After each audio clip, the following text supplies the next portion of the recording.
Okay, so I'm Andy Graham, and I'm on Lake Athlon, and I'm in the city of San Pedro. They call it San Pedro de la Laguna because it's kind of a lagoon here. And you can see over there San Pablo, and there's little scattered buildings all around the lake here. Around that hill over there is San Juan, okay, which is a real trendy place. It's a great place to buy souvenirs. And here's the where I live, my hammock. There's a big volcano like right behind me. So I got a really picturesque place. There's my little exercise thing. And here's my Christmas thing I bought for 25Q. That's about $3. And I try to get these the people here to take the hammocks down because it makes it look a lot better. But absolutely one of the nicest hotels on the planet. One of the greatest values possible. It's got everything. It's got a kitchen. It's got a laundry and behind it. I just had my clothes washed. They had them. I dropped them off about 7:30. They had them by noon. Well, I actually had it by 11 o'clock. Really fast. But I'm going to make a video today. Okay, and this YouTube video is about, I'm probably going to say it wrong, Petén. Okay, there's a departmental or like a state in this, there's a state in, they have different names all over the world. I like to just call them states because it makes more sense to Americans. But they have them, I don't know, I forget. Petén, P-E-T-E-N. The accent's on the E. Petén. And it's one of the states in the northern part of Guatemala. It's really close to Belize. To the left of it's like Mexico, right? Okay, but this is going to be the Petén. I'm going to say this wrong the whole time. I'm a little dyslexic, so it causes problems. Okay, I get myself confused when I think too much. Okay, Petén Expedition 2026. Right now it's about, let's see, it's about December 3rd or something like that. I'm never sure what day it is, and I'm never sure what month it is because everything seems sort of enmeshes. I'm Andy Lee Graham. The title is My Expedition to Petén, Guatemala. Okay, the way you understand this place is that the archaeology site Tikal is there, and it's one of the, to me it's probably the second number archaeology site on the planet. The number one being the Egyptian pyramids. I've saw both of them, and I was very lucky to go to Tikal. I don't know, I came in from Belize about 26 years ago, so I came into Guatemala maybe 26 years ago the first time. A lot different. Okay, so January 26th of next year, I am planning on going to this area of Petén. Now, what's specifically interesting about this place is it's where the nexus or the grouping of almost all the Mayan ruins is in extreme. They're extreme. They're all over the place over there. Tikal is just one of many different uncovered Mayan ruins. Okay, now the Tikal is a lot older than a lot of the places that you think about, like Machu Picchu in Peru, and because Machu Picchu is really just a lot of really beautiful. It's a really beautiful scenery, but more or less just a lot of big rocks. In Tikal, they actually have pyramids. They're not even slightly as big as the pyramids in Egypt, but they're, I should have done some research, but the age of these things is, I don't know, thousands of years probably. Okay, so hello, this is Andy Lee Graham.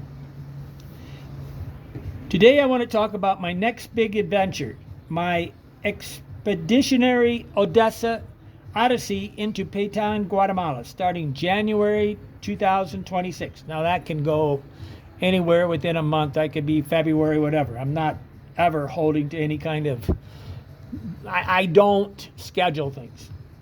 It's been 26 years since I first went to Tikal with a wonderful German girl named Astrid H. Back then, Tikal was primitive. We showered in the lake. It was quite spectacular. We actually had to shower in the lake. Life was raw and perfect. I loved it then. Now, I'm sure Tikal is touristy, but Petén, the whole area, this whole state, Tikal's just a little part of it. And we went to, when I was there, we also went to another pyramid called Yaksha, but we had to me and Astrid had to thumb a ride, and we got in the back of a pickup, and then we went up and climbed Yaksha. I'm sure most of these things are getting pretty cleaned up. But Petén is a huge area, and the Mayan culture is one of the biggest cultures on the planet, one of the most spectacular cultures on the planet. If you really want to read or get a good understanding of all these areas, read a lot of James Michener. James Michener is definitely one of the greatest travelers to ever exist.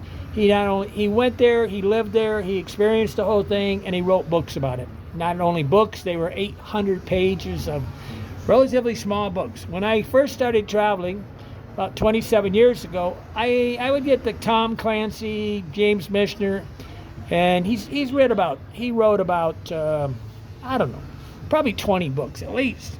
But he's a spectacular traveler, and he tells the whole history. So they're historical novels. Okay. Section 1. When, where, why. Here's the plan. When, January to February, March, about 3 months, I'm going to try to go to Petén. Okay, and that I'm going to the state or the, I forget the word, but there's not canton, it's districto, probably district. But where? Northern Guatemala, the state of Petén. Why? To explore the Mayan ruins and to understand why the Mayans left the region. Most all the Mayans that were in this really great community really don't live there anymore. Now, the Mayan culture is really confusing to people because they want to call everybody here Mayans, but there's like, I don't know, at least a couple hundred different language groups. Like right here on Lake Atalan, where I'm at right now, Lago Atalan in Spanish, there's at least 3 major languages: Sutahil, Cachiquel, and I think Quiche across in, there's one special one over in San Marcos. But that whole area has really disappeared in a lot of ways. But the Sutahil, these are extremely tribal places. Okay, the indigenous people of Guatemala run about 50% of the country is indigenous, and they have, I don't know how many languages, but a lot. But I'm going to go to the Mayan area to try to understand the beginning of the Mayan culture, because you got to go to, that's where the whole,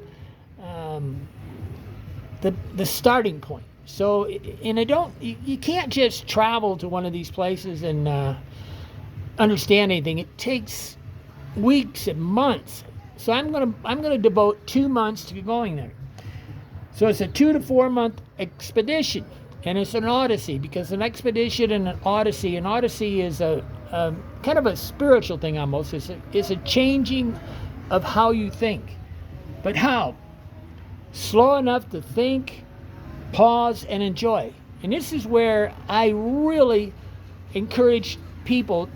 You go look at something, and then you need about 2 days to digest. And if you really want to know it, you got to go back again and do a second run, or back again and a third run. Okay, but this isn't tourism, it's discovery. Okay, section 2, my base camp. My base camp's going to be Lake Atalan. I'm preparing right now from San Pedro, Lago Atalan, one of my favorite restoration places on the planet. I come here, and a lot of people get frustrated why I come here. I need a restoration period between large trips. Like when I go to Africa, it's a large trip. It's, it takes 24 hours just to get there. Cost me $700 one way. Okay, and I'm planning a lot of big trips, like the Stan Brothers, which is Kazakhstan, Turkestan, and all these places. And I'm going to start doing these on a regular basis. The people of Guatemala are some of the happiest people on the planet. I've ever known. Quick to smile, laugh, and joke. They're just fun. And I normally joke in Spanish, right? It's a big family culture. Everybody here is just family. So anybody you're talking to is probably related to somebody in San Pedro. You talk to anybody in San Pedro, they know almost all the local Suta Hill people. That's spelled with a T. Life here is pure luxury, though. Absolutely luxury living for me. Sunlight on the lake, taxis everywhere, great food. Israeli after army girls heading to Zumla to go sit by the swimming pool, and the Sababa bakery. So it's a target-rich environment full of beautiful people. Life is luxury travel here because I got like here where I'm at, I have my own laundry in this hotel. We have our own kitchen where we can cook, and I'm on the 3rd floor always looking at the lake. It's a target-rich environment of beautiful people. But here's the truth. When life is too easy for me, I get soft. And I'm ready to shake off the softness. Section 3, working with ChatGPT. I call it placebo. I have named my ChatGPT placebo because it feels like a human. It's a very factual human, but it's kind of funny when I start planning these extreme trips. Extreme travel is, adventure travel is when, I'll just define the two things. Adventure travel is when the possibility of getting killed happens. Extreme travel is when you're the only one going. So I'm doing extreme travel going to Petén, okay? Because I'm going into areas and it's going to take a lot of discovery, and what you see on the videos and what you read, all of it's just hokey in a lot of ways. They make up so much information. They make documentaries that are just totally crap. But I'm working with AI helper called Placebo. But every time I tell my plans to it, it says, Andy, it's illegal, unsafe, and unrealistic. That's its default. And the reason why it does that is it wants to keep me safe. I'll move this around so you can see where I'm at. There's different things to look at. AI is not going to let me talk about people's suicide. It's not going to let me talk about taking, I don't know, some sort of, going to the pharmacy here in San Pedro, Lake Atalan, and buying oxycodone or Percocets or anything like that. It's going to act like it's woke, okay? It wants you to be safe, and it's probably a good idea. But it's pretty much a pain in the butt for me because it continually just tries to steer me away. But AI exists to protect people from danger, and that's probably wise. But I exist to walk straight towards danger. I was National Geographic's Explorer top 10 travel blogger, like 20 years ago. I was top 10 everything 20 years ago, and right now there's such it's like a lake that expands or doubles every 3 months, and they're just rewarding the clickbait stuff now. But placebo is a tool, and it's always going to tell me it's illegal, unsafe, or unrealistic, because if 99% of the people are not doing it, it's not going to really understand what to do. It can be, I call it placebo because it just sucks up to me 24 hours a day. It says, Andy, you're really good at this, blah, blah, blah. And it's just, it's a fanboy at the highest degree. But placebo is a word that means I aim to please. Placebo is like a pill that you give somebody that's hypochondriac, and you give it just to say, the doctor says, hey, this will solve all your problems, just take it twice a day, and it's a sugar pill. Okay, but I call there's nothing, you got to really mistrust ChatGPT because it's meant for the mass of society. It's not meant for the specific person like me. But as far as it's an absolute genius thing for finding facts. But it's a tool. Section 4. What is an expedition? What is an Odyssey? An expedition is a difficult journey into remote territory with a specific purpose. An expedition is a difficult journey into remote territory with specific purpose. So I'm going there to do it. I'm going to explain how I'm going to travel. And I'm calling it an Expeditionary Odyssey. An Odyssey is a long, unpredictable journey that changes the travel. And that's the greatest thing about travel is you don't go into remote areas where there are no foreigners and people like that without becoming a different person. The challenges that you encounter change you. So, I mean, I've been to Iraq, I've been to Haiti, I've been to Ivory Coast when they turned into Cote d'Ivoire when they had a war. I brought my girlfriend Ba out of the country. I've been in a lot of very dangerous places, and I like it. But Petén is both an expedition and an odyssey. But Petén is huge, jungles, hidden ruins, and I've seen these before, and what they do is they overgrow, and it looks like a bunch of mounds, but it's really underneath these things they're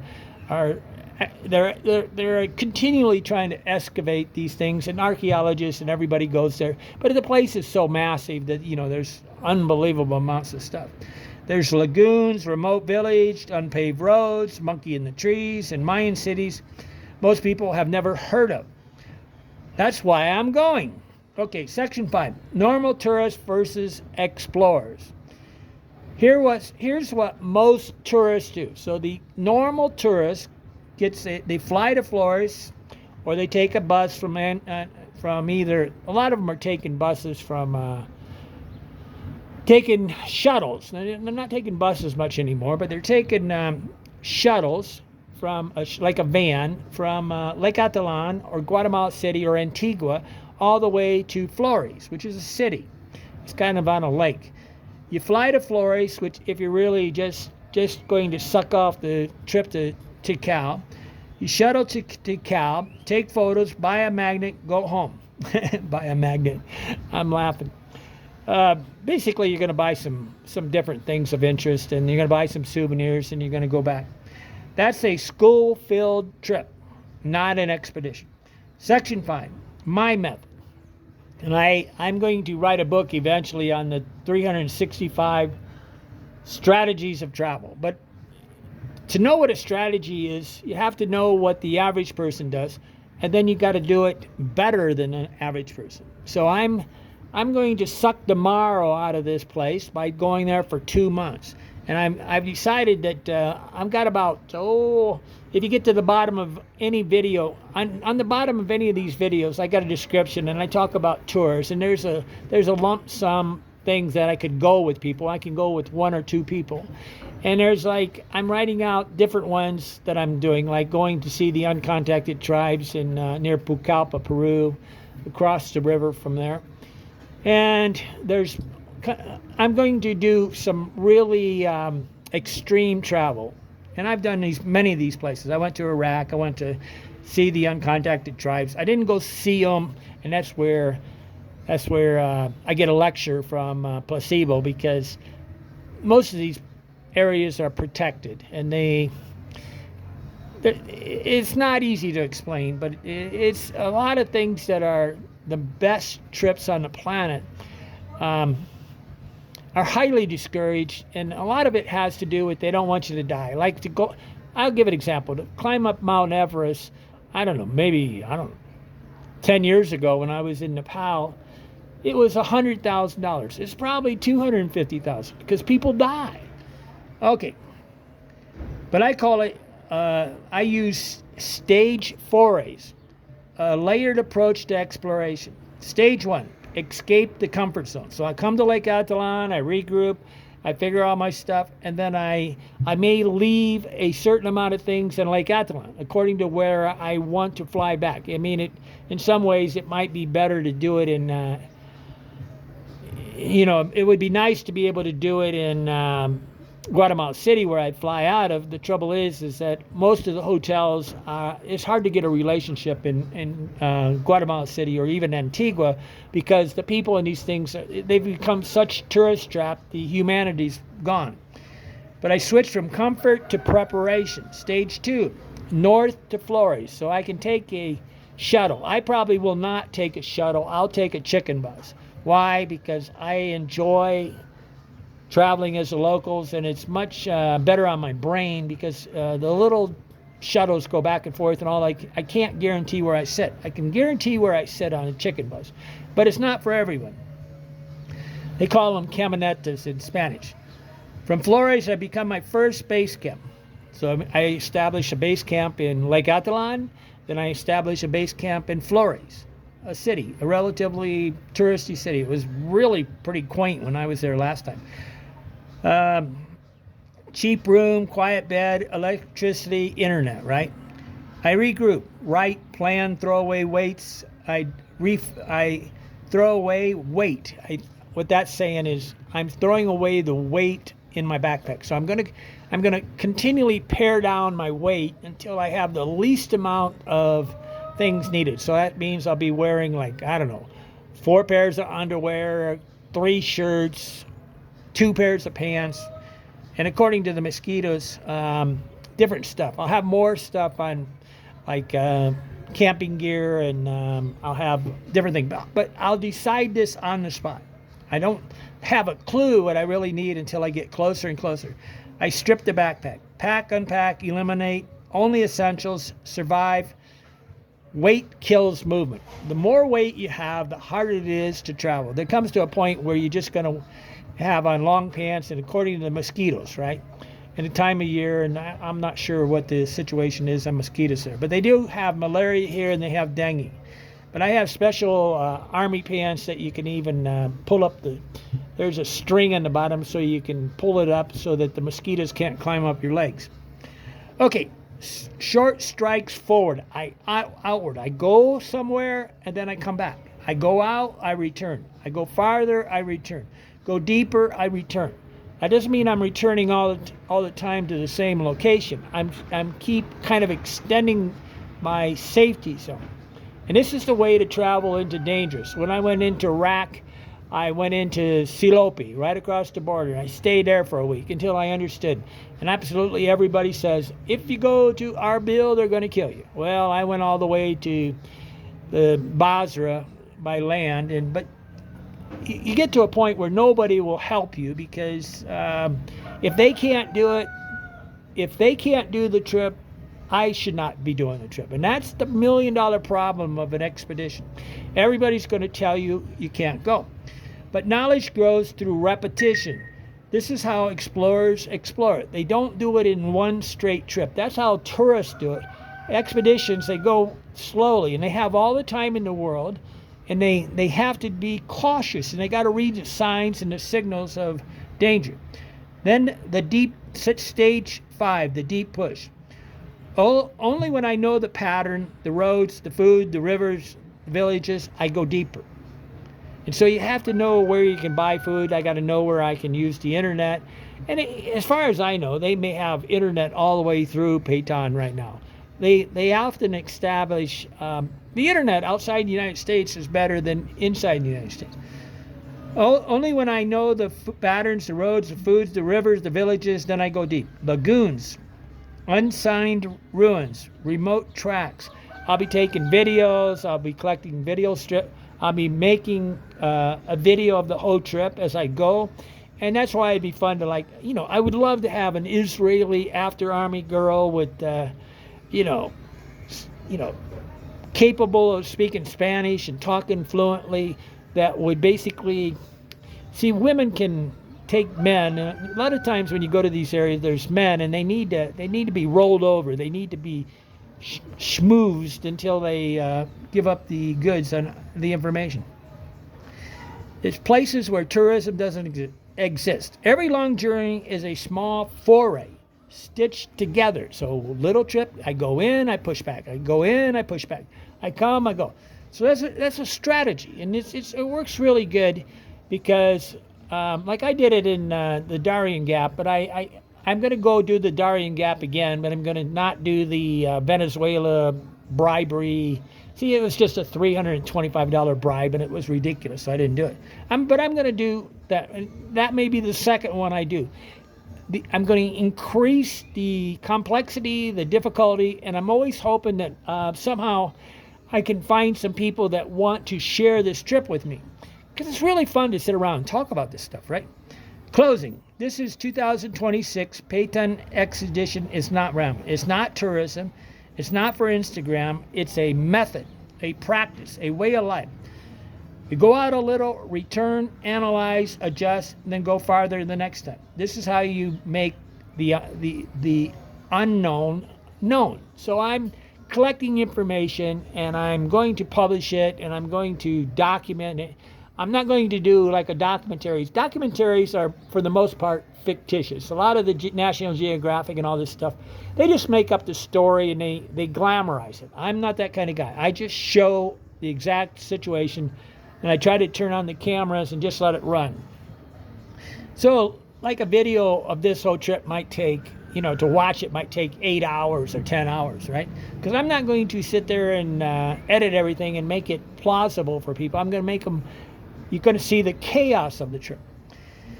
That's how you make the unknown known. And that's exactly what I'm going to do in Petén. This is Andy Lee Graham. See you on the road. Okay, I'm Andy Lee Graham.